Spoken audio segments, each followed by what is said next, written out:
بسم اللہ الرحمن الرحیم۔ السلام علیکم ورحمۃ اللہ وبرکاتہ۔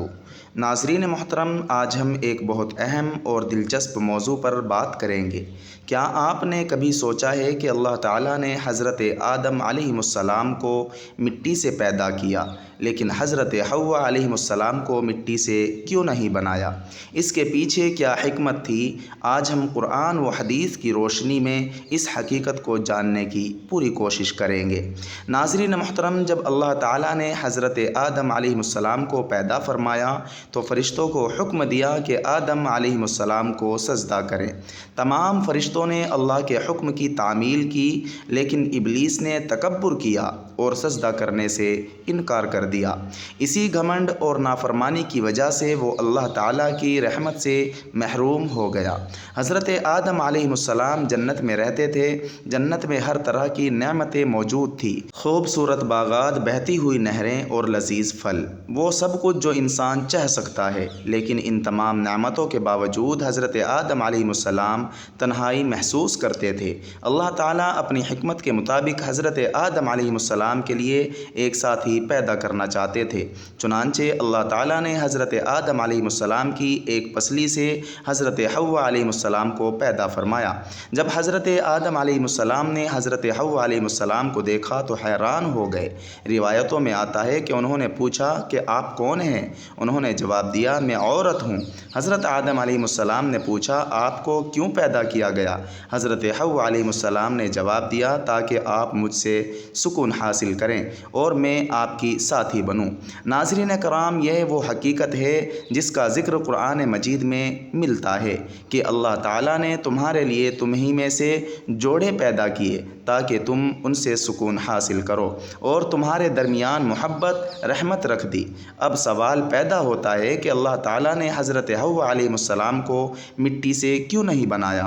علماء کرام نے اس کی کئی حکمتیں بیان فرمائی۔ پہلی حکمت یہ ہے کہ اللہ تعالیٰ مرد اور عورت کے درمیان محبت، الفت اور قربت کا رشتہ قائم کرنا چاہتے تھے، اس لیے حضرت حوا علیہ السلام کو حضرت آدم علیہ السلام سے پیدا کیا گیا۔ دوسری حکمت یہ ہے کہ اللہ تعالیٰ اپنی قدرت کی مختلف شانیں ظاہر کرنا چاہتے تھے۔ حضرت آدم علیہ السلام کو بنا ماں باپ کے پیدا کیا، حضرت حوا علیہ السلام کو صرف مرد سے پیدا کیا، اور حضرت عیسیٰ علیہ السلام کو صرف ماں سے پیدا کیا، اور باقی تمام انسانوں کو ماں اور باپ دونوں کے ذریعے پیدا کیا۔ اس طرح اللہ تعالیٰ نے دنیا کو دکھا دیا کہ وہ ہر چیز پر قادر ہے اور جس طرح چاہے پیدا کر سکتا ہے۔ ناظرین کرام، حضرت حوا علیہ السلام کی تخلیق کے بعد اللہ تعالیٰ نے حضرت آدم علیہ السلام کو حضرت حوا علیہ السلام کو جنت میں رہنے کا حکم دیا اور انہیں تمام تر نعمتوں سے فائدہ اٹھانے کی اجازت تھی، لیکن ایک خاص درخت کے قریب جانے سے منع کیا گیا تھا۔ شیطان، جو پہلے ہی حضرت آدم علیہ السلام سے حسد کرتا تھا، انہیں بہکانے لگا۔ ان سے کہا کہ اگر تم اس درخت کا پھل کھا لو گے تو ہمیشہ جنت میں رہو گے۔